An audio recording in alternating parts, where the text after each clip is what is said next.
Tukwaniriza olunaku olwaleero mu kitundu kyaffe kino mwe tugenda okulabira baganda ba General Edward Katumba Wamala bye bamwogerako mu kitabo kye kye yatuma Endurance. Zerubega Ibrahim Kasingira nga nkwagaliza okuwuliriza obulungi. Catherine Mariam Nantongo agamba nti okubanga ye yali omwana omuwala omukulu ye yasooka okuva awaka mu 1953 n'ajja mu kibuga Kampala okubeera ng'asoma ku Ndejje Teachers Training College giyite Ndejje TTC. Tewaliwo ssomero lyonna lya secondary kebeere college oba training school yonna ku bizinga by'e Kalangala, era nga buli muntu yenna yabeeranga alina okuvaayo n'ajja ku lukalu bw'aba ayagala okusoma okweyongerayo okusukka primary. Mu kaseera ako omuntu yali alina kubeera munnabyabufuzi, administrator oba priest okusobola okusoma secondary oba okugenda mu training college yonna mu kitundu eky'e Masaka oba e Kampala. Bwe namaliriza P6 obulungi, Reverend ne Mama Sewagudde bwe batyo beewaayo okunkwatako nfuuke omusomesa. Kojja waffe Simeon Musisi yali kizibu wa kitaffe, yali alina amakenyanama, era nga wano we twasookanga okubeera ffenna abaavanga ku kizinga e Kalangala olwo we tutetenkanye engeri gye tunaatandikamu okutetenkanya obulamu, era Omukama Katonda amusaasire. Mu kiseera ekyo P7 yali emaze okuleetebwa, era nga nagisoma bulungi nnyo nga nagisomera ku Ndejje Demonstration School.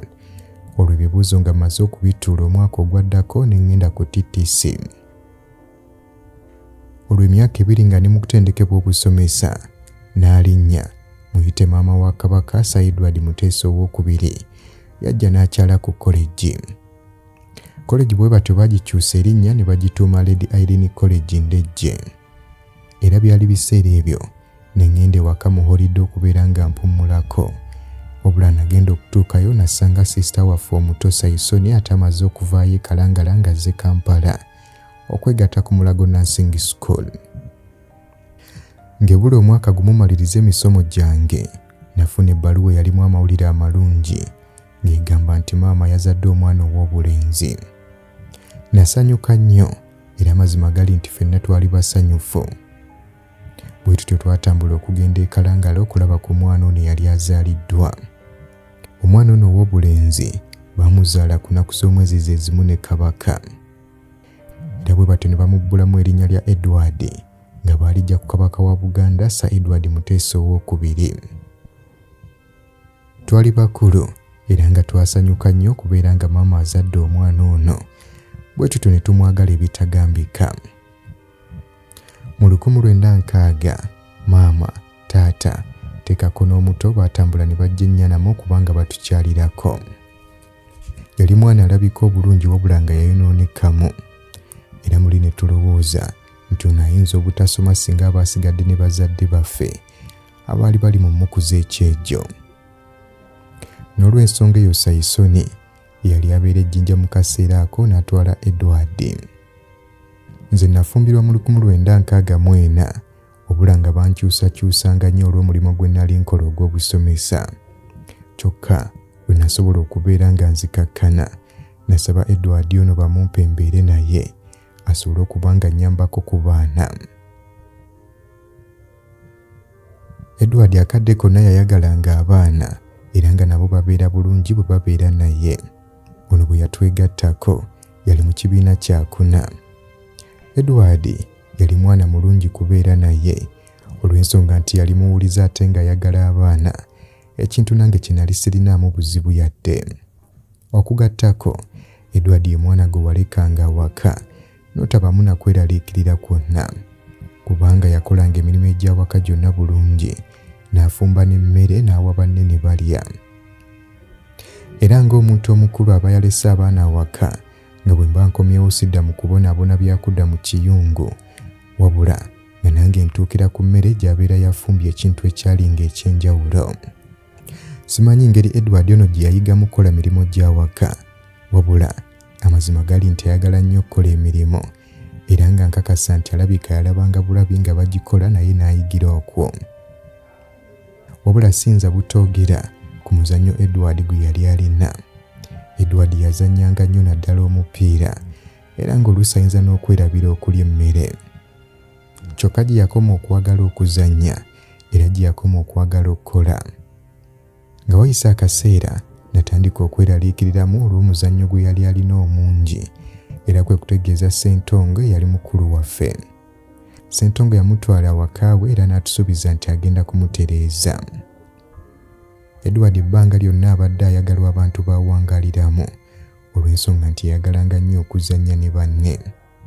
Wabula era ne mu bukulu musajja mukulu ono mukkakkamu ate nga muwulize.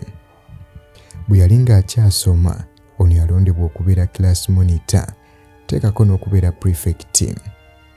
Era nga siyinza kwerabira Edward bwe baamuwa obuvunaanyizibwa obw'okuwandiika amannya g'abayizi abaali boogerera mu kilaasi era omulimu n'agukola bulungi. Nti kilaasi yawuliriza amannya agaali gali mu kusoma ge baali bawandiise nga boogera nga baali bagenda kubawa bibonerezo. Amannya agamaze okusomwa baategeeza omusomesa nti ne Katumba abaddeko ng'ayogera. Katumba teyakoma okwo, bamulonda n'okubeera timekeeper era omulimu gwe yakola obulungi. Abasomesa bonna baamwagalanga nnyo olw'ensonga nti yalinga muyizi mugezi. Amazima gali nti omukulu w'essomero erya Sinde Primary School mulundi gumu yavaayo n'ategeeza nti Katumba ali luddawa olw'ensonga nti yali ali mu kumuteekateeka okubeera nga mufuula head prefect omwaka ogwo. Era n'ategeeza nti yali amusuubiramu na first grade. Wabula mukadde we yali abuuliza Katumba twali tumaze okuba nga tumuwa mukulu waffe Ssentongo nga yabeera naye. Katumba ebbanga lyonna abadde mwangu, mukkakkamu, omuntu omugonvu ate w'obuvunaanyizibwa. Olwaleero Edward ye buli kimu kyaffe, ye jjajjaffe, ye kitaffe ate era y'atulabirira. Ono atuyambye mu buli mbeera yonna era nga y'ensonga lwaki twafuna enkyukwe bwe baali nga bamukuba amasasi nga twebuuza bamulanga ki naddala mu kaseera kano ng'ali mu kuweereza mu kifo ky'omuntu wa bulijjo. Kubanga emyaka mingi kumpi 40 ng'ali mu ntalo Uganda zeebaddemu nga tafunawo wadde ekisago eky'amaanyi ennyo. Wabula ebyo byonna twabirekera omutonzi yasinga okumanya kubanga yamukuumye n'amuyisa mu bizibu byonna by'azze ayitamu. Ebyo bye bigambo bya Catherine Maria Munantongo byayogera ku muganda we Edward Katumba Wamala. Ate ye Margaret Nabayiga Kanyali agamba nti General Edward William Katumba Wamala ye mwana omuggalanda ku baana 9 abazaalwa Henry Wamala ateekako ne Dorothy Namusoke Wamala. Ono mulenzi wa 3 ate ng'abaana ab'obuwala bo bali 6. Mu baana bonna olina ekizibu ky'amajinni, emikisa gyo gyesibye, bizinensi tezitambula, Sheikh Saddam ow'Ejjinja ku Nile wali okusomera dduwa obeere ng'osumululwa ku lw'omutonzi waffe asobola okukolerako wonna w'oli. Osobola okumufuna ng'oyita ku nnamba zino wammanga.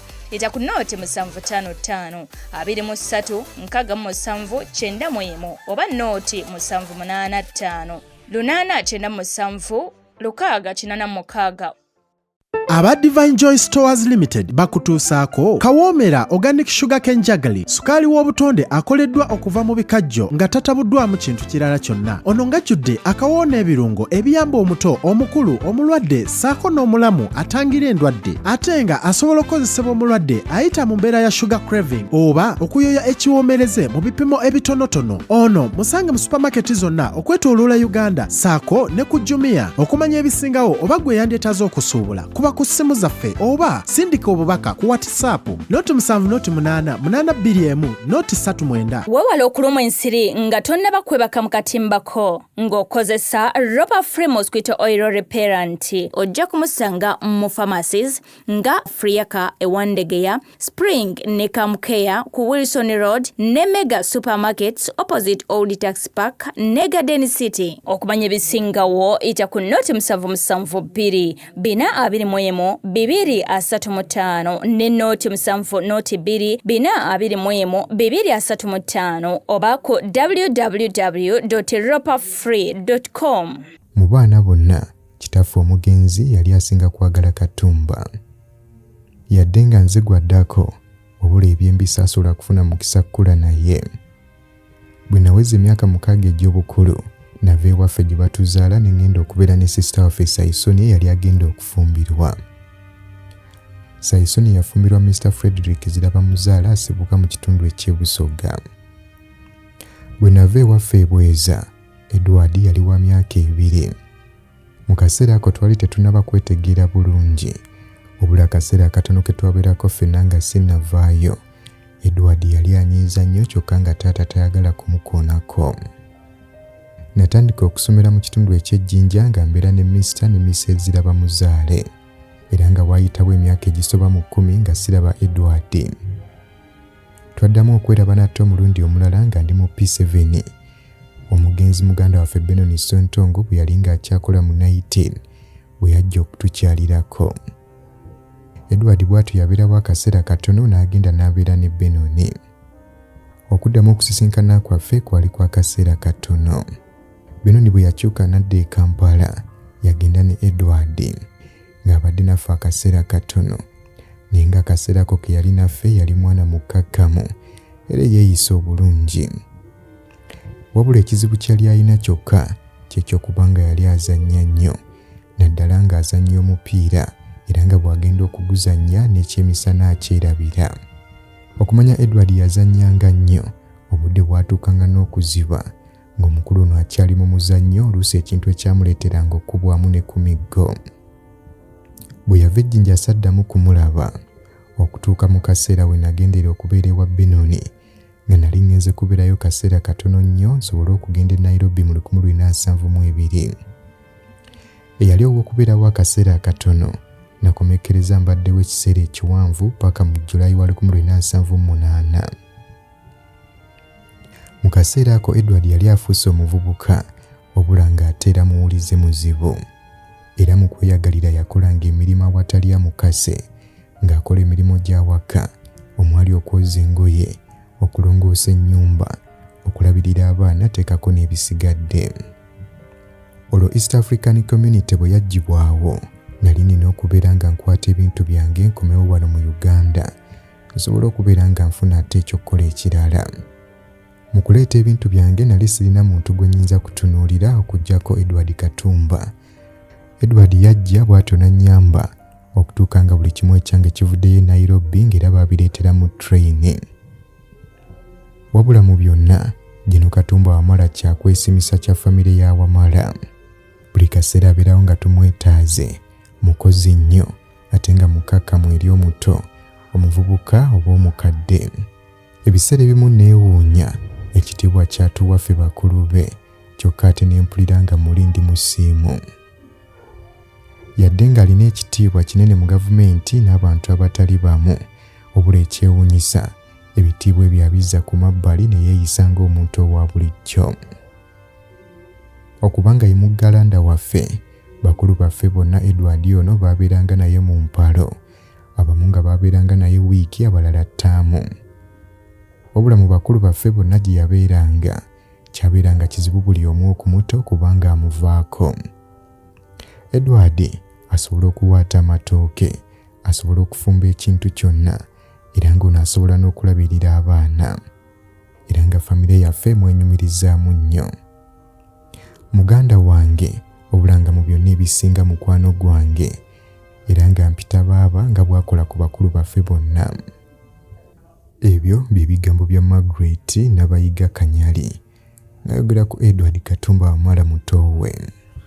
Ate Saisoni Zirabamuzaale agamba nti Edward ono namufuna okuva e Nyanama mu Kampala, bazadde baffe we baali nga bazze naye okuva mu kyalo myaka egy'enkaaga, era bw'atyo n'abeera nange Ejjinja. Bazadde baffe baali baagala basigale naye olw'ensonga nti ye muggalanda, obula twakimanya nti engeri gye bakuze tebagenda kubanga bamukuza bulungi. Baali bagenda kumwonoona olw'okumubiibiita ebitagambika, n'olwekyo namutwala nga neefudde agenda okumugulira ebikozesebwa, bwe ntyo ne simuzza. Namutwala n'atandika okusoma ku St. James Primary School nga kakati we wali St. James Secondary School olwaleero. Nali nkola na East African Currency Board mu Jinja Town, era nga namunonanga okuva ku ssomero ku ssaawa 7. Oluusi ebiseera ebimu bwe mba simunonye, omwami wange wange eyali town clerk wa Jinja Municipal Council ye yamunonanga bwe yalinga ddawako okuli ekyemisana. Edward yali azannya nnyo era lwe twabeeranga tetusobodde kumunona kuva ku ssomero yakomanga wawaka ssaawa 10 ez'olweggulo ng'alina yunifoomu agikyafuwazza ebitagambika. Zijjukira bulungi ebikwata ku Edward ono olw'ensonga nti bwe yazaalibwa nze namuwa erinnya erya Edward William nga nali ndibbula mu Ssekabaka Edward Muteesa II. Nsuubira bw'azze akula erinnya erya William lizze limuvaako kuba sikyaliraba yadde okuwulira alimuyita. Ffenna twabeera ejjinja emyaka mingi era nga mu kusooka yabeerayo ng'omwana oluvannyuma n'abeerayo ng'atandise okukola ne mu kaseera ng'awasizza. Olw'enjawulo y'emyaka wakati wange naye saasobola kumulaba nnyo olw'ensonga nti bwe baamuzaala nze nali ntandise okusoma koosi y'obusawo era nga nzize e Kampala. Nakyalako mu kyalo nga ngenze n'engoye empya ze nali mutwalidde asobole okubeera ng'ajja ku mukolo gw'embaga yange. Yali musanyufu nnyo okubeera nga yali afunye empale empanvu teekako ne t-shirt olw'ensonga nti ebiseera by'abaana bangi abato bayambalanga mpale nnyimpi teekako n'essaati za kotoni. Bwe twawulira nti ono yeegasse ku magye mu kitundu eky'e Masaka twatya nnyo era ne twewuunya nga twebuuza nti ono ki ekimututte mu magye kubanga yali ayingidde eby'obulimi. Wabula muganda waffe Ssentongo yali abadde ne Edward naddala mu myaka egy'ekivubuka ye yali asinga okumanya. Edward ono bwe yava mu kutendekebwa mu magye yakomawo ng'alina ekiwundu mu kigere ekyali kifaanana obubi ddala. Twasobola okumujjanjaba era bw'atyo n'abeera naffe ejjinja. Edward ayagala okukola mwangu ate era ng'ayanguirwa okutumwa. Nga tannaba kwegatta mu magye yabeera naffe mu kaseera ak'olutalo mu 1978 mu lutalo olwajjako Idi Amin. Ye yakulemberangamu ttiimu eyagendanga okunona amazzi teekako n'emmere mu Kiira. Tewaabeeranga mazzi ebiseera ebyo olw'ensonga nti payipu zaali zonna tezikyakola nga n'emmere yabeeranga teriiwo. Era ng'emmere yavanga ku bizinga by'ennyanja Victoria. Nga Katumba Wamala yakulemberamu ttiimu okugenda ku mwalo okubeera nga bagula emmere. Era bw'atyo n'ayamba nnyo abantu mu kadde ako. Edward muntu w'abantu ng'ayagala abantu teekako n'abaana okusinga era nga ndowooza nti kino kimufuula okubeera nti muntu mwangu kubeera naye teekako n'okukolagana naye. Mu buto bwe saamuwulirako yadde nti alina okusikangana omuguwa okw'amaanyi ne banne wabula ng'ateera ne mu bukulu bwe kiri. Yakolera emyaka mingi ng'ali jjinja ate ng'era yabeerayo ne mu kaseera bwe yawasiza. Ono yabeera mu kitundu kino paka nga bazadde omwana waabwe owookubiri. Bino bye bigambo bya Saisoni Ziraba Muzaale bye yawandiika ku Gen. Edward Katumba Wamala. Mu kitundu kyaffe ekiddako tugenda kulaba ebigambo bya Gen. Edward Katumba Wamala byanyumya embeera nga bwe yali nga bazigu bali mu kumusindirira amasasi emisana ttuku.